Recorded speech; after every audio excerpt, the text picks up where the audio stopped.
gudoomiyaha golaha deegaanka ee degmadani Gabiley ahna duqa degmada Maxamed Amiin Cumar Cabdi oo ay weheliyaan xildhibaan ka tirsan golaha deegaanka ee degmada tan Gabiley ayaa maanta kormeer ballaaran ku soo sameeyay mashaariic horumarineed oo ay ka hirgelinayaan qaar ka mid ah deegaanada hoos yimaada gobolka kan Gabiley deegaanadaasi ay soo kormeereen maamulka dawladda hoose ee Gabiley ayaa waxa ka mid ahaa tuulada Gaade tuulada magaalo Farxaan tuulada Galoley iyo goobo kale oo ka mid ah gobolka kan Gabiley oo ay ka hirgelinayaan mashaariic horumarineed oo ay fulinayso dawladda hoose ee Gabiley taasi oo ka mid ah mashaariicaha horumarineed ee ay wado dawladda hoose ee Gabiley isla markaasina kor loogu qaadayo wax ka qabashada adeegyada arrimaha bulshada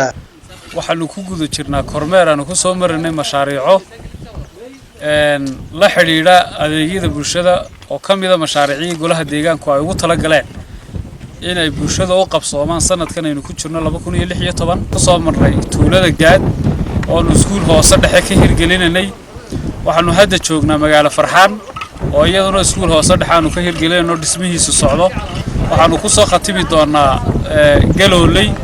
oo iskuulkii hoose dhexe aanu dib u habayn iyadana ku sameynano mashaariicahaasi la xiriira baahiyaha asaasiga ah saan sheegay waxa weeye mashaariicaha ugu tala galay inaanu kaga jawaabno baahida dadka إلهي سبحانه وتعالى وقام حد علينا إنه نوصل رجليه لبدل سقول خاصة مجال فرحان يجاد إلا لما ميزانية بينه وشرين ما أنت هنا الناس هير كلام بانو إلهي وقام حد علينا بدو إلها تولد مجال فرحان شلي كبده حاجة يجي أنا قاعد نسوي يجي لكن ما أنت كبده حاجة ينتهلا كل با سقول خاصة وقف فايدة ستان أردد وجود يرجع لسان ayay runtii noqonaysaa inaanu annaguna idinku soo dhiiraan waxoogaa aad ka heshaan oo ugu tala gashaan inaad ka dhistaan xaruntii caafimaadka annagana way noo fududaanaysaa cid kastoo ula tagtaana ma idinkuma soo celinayso oo waxaad deegaanka ku horumarin kartaan inay dayactiraan oo ilaashadaan oo dadkii dhigan lahaa laftirkeega haddaanu idiga aragno iskuulkaasi oo ardaydii buuxdo كلي رنانتي وأنا ديسو كردن تونا باهي كلا أساس إنه إسكت دميين بالقوة كلي كحسابته تونا بالشدة غير مقالة فرحان سدا عيد ضد كوجا وكأنا هكا برجع ما هنقي مامل كفلت الدولة دواسة وحوي أو هجامين يقدمي أقول لك محمد عمر عبدي أو رهانتي دردر جري أما أيكون بعدين تاي وقت جي فلت مشاريعه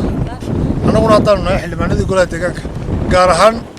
waxay la socdo gudoomiyaha guddiga dhaqaalaha Cabdiqaadir Maxamed Farax ana waxaan ay gudoomiye ku xigeenka guddiga dhaqaalaha marka xeerka gobolada iyo degmooyinka wuxuu sheegayaa in guddiga dhaqaaluhu wixii mashaariicaha ah dabagalkeeda iyo kormeeristeeda ay la sharkarayso guddiga fulinta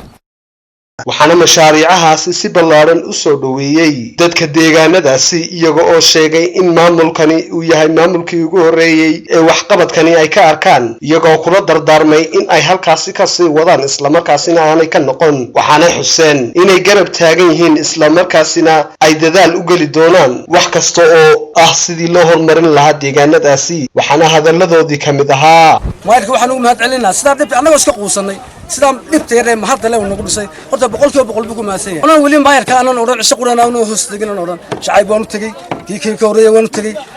inta maayarkaas maan aragan waa salaam calaykum zaamato si fiican boqolkiiba boqol baan ugu maasan yahay annagoo arag oo diyaasiyadii daalay oo sarag maayarka noo dhisay boqolkiiba boqol buu maasan yahay inta kula jiraan oo badnaga dhiman yahay waxaan naga dhiban baahi hoose oo nu qabno annagana waxa nagu waajiba inaanu daryeelno inaanu oogno inaanu caawino nin walba xilkiisa ka sii baxo waan u mahadnaqaynaa waan si wanaagsan waan u soo dhaweeynaa waxtarka iyo waxqabadka maanta halka ay ka sameynayso aad iyo aad baan ugu mahadnaqaynaa صح ilma maanta hadii la ku rooyahay dadkiisa iyo dalkiisa afacaya ma laha aad iyo aad baan ugu baahanay wax la noogu qabto oo